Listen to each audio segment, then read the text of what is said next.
It's the Daily Doug. Hey y'all, welcome back to the Daily Doug. Thanks for being with me today. My friends, on today's episode, we are going to be paying tribute to a classic and important guitarist who has left us. Dicky has recently passed away. The guitarist, most notably known for his work with the Allman Brothers Band, has passed away at the age of 80. And, the Allman Brothers is a band that I very much enjoy. I have heard several of their tunes in my personal life and here on the channel. But I haven't heard a lot of their stuff. The stuff that I have heard, I very much enjoyed, but I haven't really taken the time to really get into this band. And I've had their song In Memory of Elizabeth Reed on my list to get to here on the channel for quite some time. And with Dicky's passing, I decided, it's time. I need to listen to this classic song, which he wrote, and pay tribute not only to the band, but to Dicky's memory as well. So Dicky was an American guitarist, a singer, a songwriter, a composer, and he was a founding member of the Allman Brothers Band. And the thing that really set apart the Allman Brothers from their contemporaries was their approach to the lead guitar, with two melodic lead players, Dicky and Dwayne Allman. And they would often play intricate counterpoint, really interesting harmonies, and they kind of rewrote the rules for how two rock and roll guitarists could work off of each other and collaboratively play in a band. And it made their sound what it is, And sadly, Dicky died from cancer just a week or two ago. He was 80 years old, and his death leaves Johanny Johansson as the last surviving original member of the band. So let's take a look at In Memory of Elizabeth Reed. This is a song that is an instrumental, and Dicky wrote this, and it first appeared on the band's 1970 album, Idlewild South. It then was included, and people think this is the really definitive version, at their Fillmore East live concert and live recording that they put out in 1971. So this was the first instrumental In Memory of Elizabeth Reed that was written by a band member. And Dicky would go on to write several more songs for the band throughout his career. The most notable, Ramblin' Man, a really great tune, and Jessica, a song that I know and love, and Jessica was named after his daughter. How about that? This piece, In Memory of Elizabeth Reed, has an interesting story to it as well. It's inspired by a woman that Dicky was involved with back home in Macon, Georgia, but she was also involved with Boz Scaggs, who played with the Steve Miller Band. But she's not Elizabeth Reed, as far as I can tell. To keep her actual identity obscured, Dicky named the piece after a headstone that he had seen at the Rose Hill Cemetery in Macon, which was a place where the members of the band would often go to hang out and relax and write songs and just enjoy each other's company. Interestingly enough, that cemetery has now become the final resting place of Dwayne Allman, Greg Allman, Barry Oakley, and Butch Trucks. So they're all there. That's interesting, isn't it? Yeah, quite interesting. I guess the cemetery in Macon was the place to be back in the day. I guess it still is the place to be. So let's listen to the Fillmore East, the live version of In Memory of Elizabeth Reed. We've got Dwayne Allman on lead guitar and slide guitar. Greg Allman is on the organ and piano. Dicky Betts is also on lead guitar. Barry Oakley is on the bass. Johanny Johansson is on percussion, and Butch Trucks is on the drums. I don't know if I've ever heard this one, y'all. I may have, but I don't have a sound in my head that I'm thinking of when this song comes to mind. So let's have some fun and pay homage to Dicky Betts and listen to a great classic American rock song, In Memory of Elizabeth Reed by the Allman Brothers Band. Off we go. A song Dicky Betts wrote from our second album, In Memory of Elizabeth Reed. Rock and roll.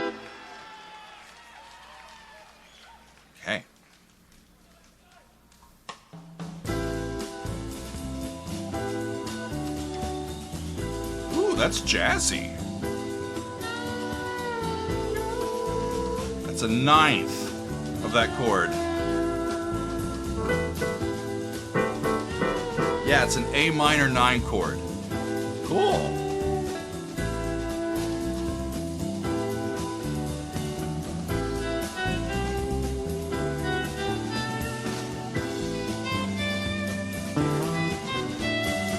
Almost sounds like a violin, the way that he's playing that guitar lead. With that lack of an opening attack, it's almost like he's bowing it instead of picking it. Really cool.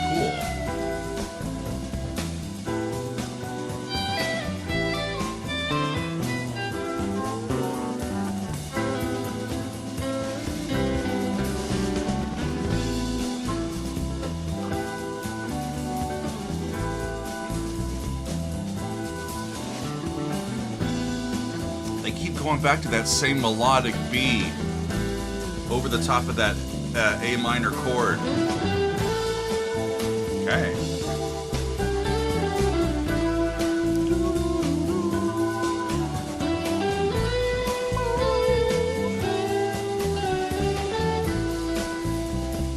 Groovy.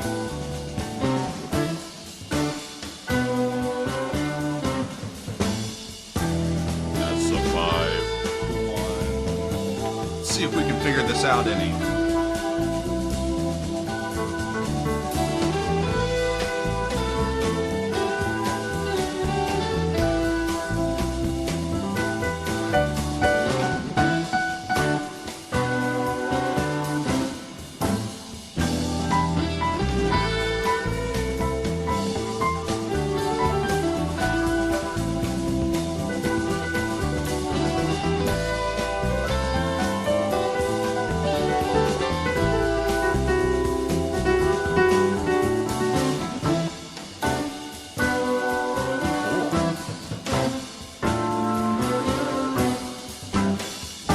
Little sequential pattern there.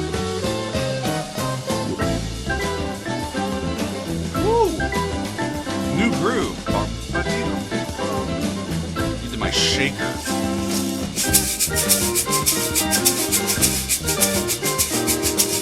New key. Back where they came from.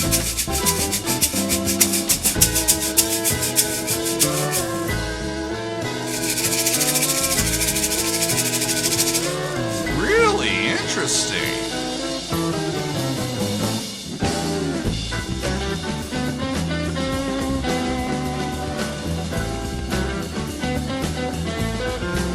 The grooves are one thing, but the way that they turn it around has a really distinct flair to it. That's really cool.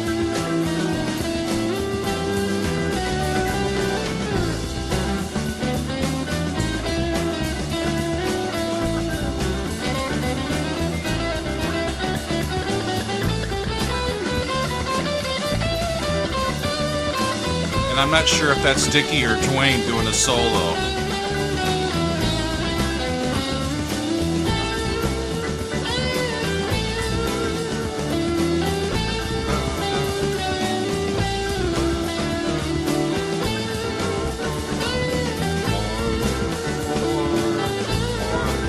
Going back and forth between 1 and 4, which would be A and D.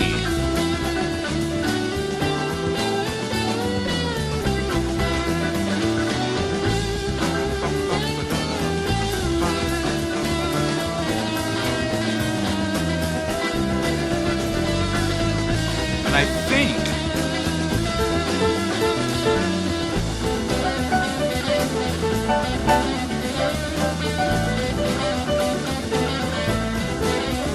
A minor, but an F sharp, Dorian mode.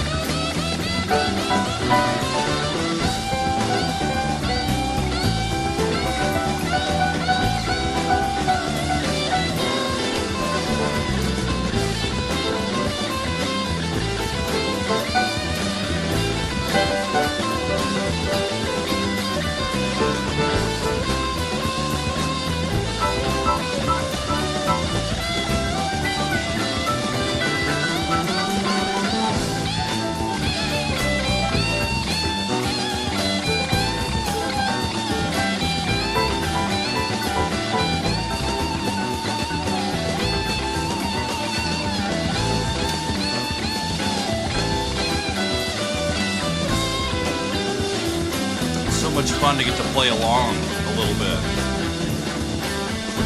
It's relatively static. It's not going a ton of places.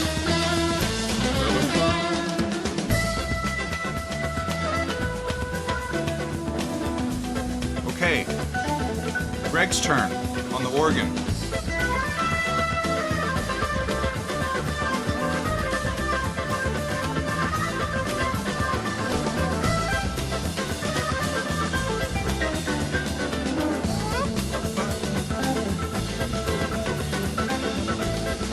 Listen to how active everything underneath is. It's staying right in the pocket. It's so fun.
Jamming song, y'all.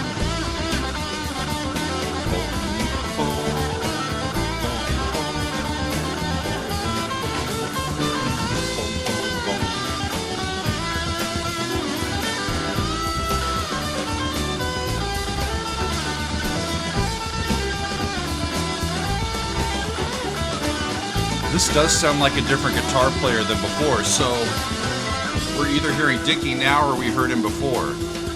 It's really cool how it's both him and Twain on lead guitar,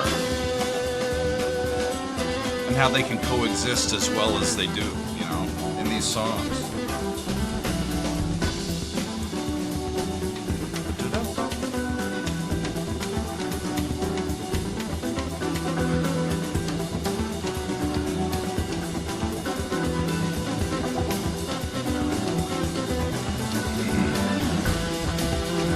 If I was the bass player, I'd be playing my A's and D's and out and around through there, right?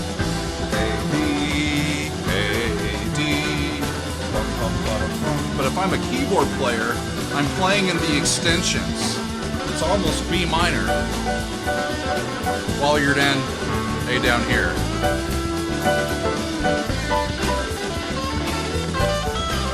It's almost like I'm playing in G major.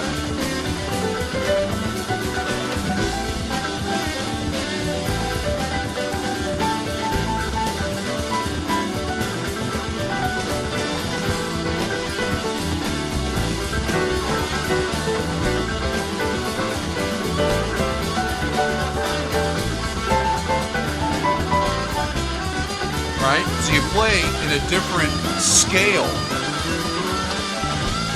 You know, if they're doing A and D, that's awesome.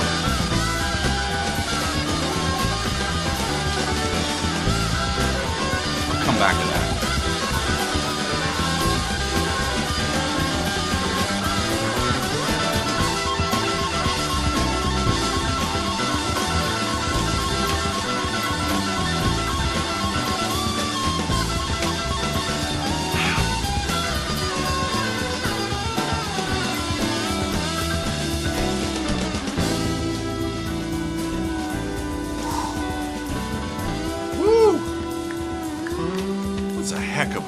solo.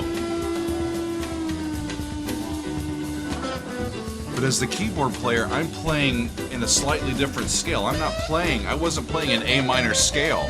I was playing in G or B minor. You know? Above it, not B minor with the C sharp in it, but yeah, with one sharp above it, just playing above that and letting the bass handle the roots, and you play in the extensions up top. That makes it fun. And it helps you to not double what the bass is doing accidentally.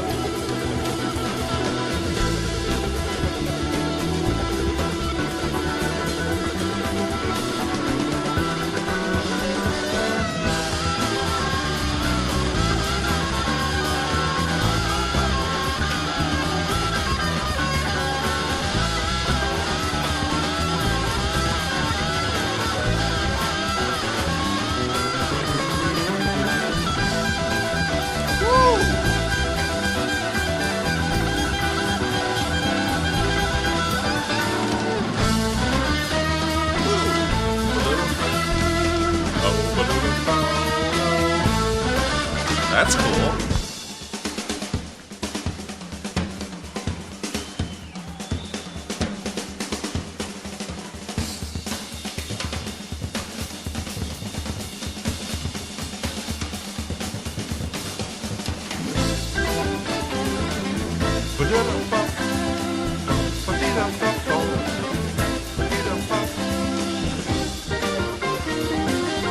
I love it. I think a move of a third in the back.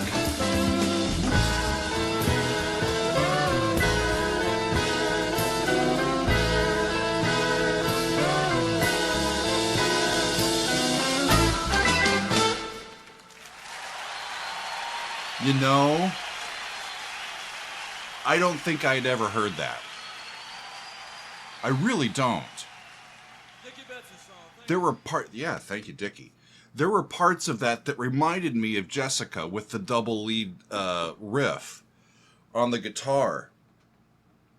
But I don't think I'd ever heard that, friends. And what a lovely instrumental that is. Just a lot of fun. Wow. Great band, right? An American Southern rock band. Doesn't get any better than that. That was really cool. So Dicky, along with his bandmates, is a member of the Rock and Roll Hall of Fame. And he's a Grammy winner. He won, and the band won, for the song Jessica in 1996, which is a song that he wrote. And really impressive legacy that he leaves behind. He's widely regarded by critics and fans alike as one of the best guitarists of all time. He's included in most, if not all, best of lists, the ones that I came across as I prepared to do this episode. So there you have it, friends. Our musical heroes of the 1960s and 70s era are aging and leaving us. Just last week I did a memorial episode for Mike Pender of the Moody Blues, who passed away. And it's a sad thing to have your musical heroes leave, and pass on. But what great music and art they have left with us to accompany us on our journey here. So we pay tribute to Dicky Betts, guitarist extraordinaire and co-founding member of the Allman Brothers Band, and we've been listening to the live at Fillmore East version of In Memory of Elizabeth Reed, a really classic American rock instrumental. So thank you all for being with me and for spending some time thinking on and enjoying the music of the Allman Brothers and of Dicky. And this was a cathartic episode for me. I hope it was for you as well. That's going to be all for me today, my friends. I thank you for being with me, and we will see you next time on another edition of The Daily Doug.